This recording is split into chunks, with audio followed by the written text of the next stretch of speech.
सदगुरु कबीर विरचित बीजक ग्रंथ अपने आप में अनोखा है। शायद इस संसार में बीजक नाम से और कोई ग्रंथ कबीर साहब के पहले नहीं लिखा होगा, पता नहीं चलता है। सदगुरु कबीर साहब के बीजक के बाद दरिया साहब का बीजक है। दरिया साहब ने लिखा है बीजक। निर्गुणी धारा के अंदर आते हैं। बीजक शब्द अपने आप में अनोखा है। बीजक का अर्थ होता है गुप्त धन को बताने वाला।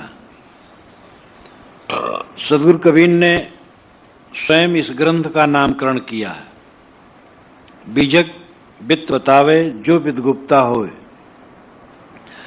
ऐसे शब्द बतावे जीव को बूझे बिरला कोय। ये 37वीं रमैनी की साखी। बीजक बित्त बताता है, धन बताता है। कौन धन? जो गुप्त है। ऐसे कबीर साहब का बीजक जीव धन को बताता है। पहले जमाने में बैंक इत्यादि तो होता नहीं था। लोग अपना धन जब रखते थे तो चांदी सोने के रूप में रखते थे और उसको कहीं गाड़ देते थे। उसके लिए सांकेतिक शब्दों में ताम्रपत्र पर उत्कीर्ण कर देते थे और वो कोड वर्ड जैसा रहता था जिसको सब समझ नहीं सकते थे, उसको बीजक कहते थे। एक तो उस ताम्रपत्र को भी, बीजक को भी सावधानी से रखते थे, दूसरे के हाथ में न लगे। कदाच किसी के हाथ में लग जाए तो उसका अर्थ ही न समझ पाए। वो कोडवर्ड जो रहता था अपनी परंपरा के खास लोगों को ही वो बताए रखते थे, जिससे जब जरूरत हो उससे धन निकाल लिया जाए, खोद करके उसको पढ़कर। बीजक धन का संकेत देता था। आज भी जबकि बैंक का सिस्टम चारों तरफ हो गया है, व्यापारी जब माल बेचता है तो माल का विवरण, उसका दाम, ये सब जिस पर लिखता है उसको बीजक कहते हैं।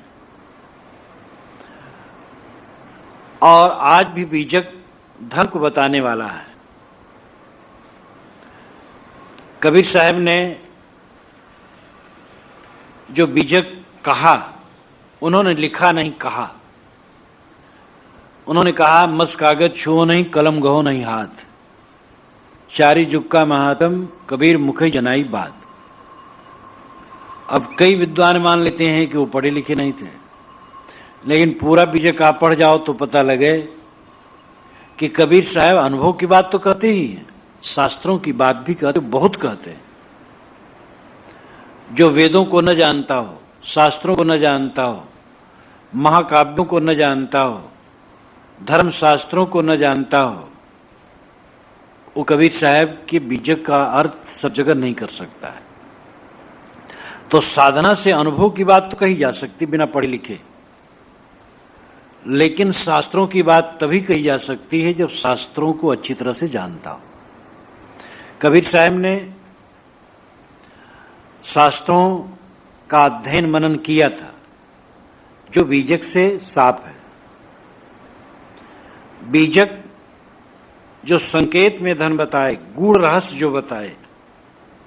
गीता प्रेस से एक पुस्तक छपी है, मानस शंका समाधान। उसके लेखक हैं श्री जयराम दास जी दीन। उन्होंने लिखा है कि श्री रामचरित मानस ग्रंथ में श्री ग्रंथकार के शब्द कहीं कहीं बीजक के तौर पर भी पाए जाते हैं, जिनकी खोज मर्मी जनों की प्राप्ति होने से ही यथार्थ तत्व का ज्ञान होता है, जिससे अत्यंत सुख की प्राप्ति होती है। तो वे कहना चाहते हैं कि मानस में भी बीजक के तौर पर बातें पाई जाती हैं। तो वहां बीजक का मतलब एक सांकेतिक, कुछ ऐसा मानस में भी संकेत है कि जो साधारण लोग नहीं समझ सकते हैं, वो कोई मर्मी ही समझ सकते हैं। तो बीजक का अर्थ ही है जो गुप्त धन को संकेत में बताए, और यह कबीर साहिब की वाणियों में है। 5 तत्व के भीतर गुप्त वस्तु स्थान, बिरला मरम कोई पाई है गुरु के शब्द प्रमाण। ये 27वीं साखी में सदगुरु ने कहा है।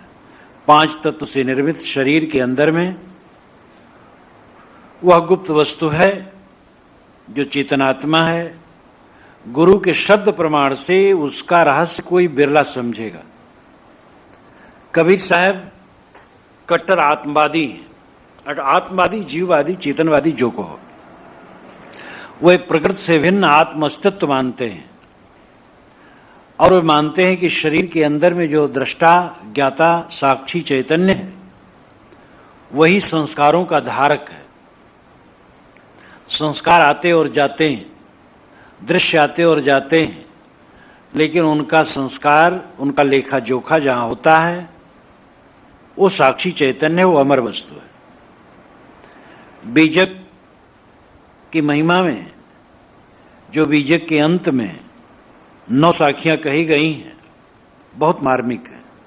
उसमें भी बताया गया है, बीजक कही ये साख धन, धन का कहे संदेश, आत्म धन जय ठौर है बचन कबीर उपदेश। देखे बीजक हाथ ले, पावे धन ते शोध, याते बीजक नाम भो मन माया को बोध। अस्ति आत्मा राम है मन माया कृत नास्ति, या की पारख लहे यथा बीजक गुरुमुख आस्ति। सार शब्द टकसार है बीजक या को नाम, गुरु की दया से परख भई वचन कबीर तमाम। बीजक कहते हैं धन के साख को, जो धन का साक्षी दे वो बीजक है, धन का संदेश दे। वो धन क्या है? आत्म। आत्म धन जय ठौर है बचन कबीर उपदेश। कबीर के वचनों का उपदेश वहां के लिए है जो आत्म धन है, जिस ठौर में आत्म धन है। आत्म धन को लोग बाहर खोजते हैं, साहब कहते हृदय में है। इसलिए देखे बीजक हाथ ले, पावे धन ते शोध। जो बीजक को हाथ मिले के देखेगा, वो आत्मधन को शोध लेगा। इसीलिए बीजक नाम इसका हुआ। ये माया और मन का बोध करता है। माया क्या है? मन का मोह। इसको समझ जाए आदमी तो मुक्त है। अस्ति आत्मा राम है मन माया कृत नास्ति।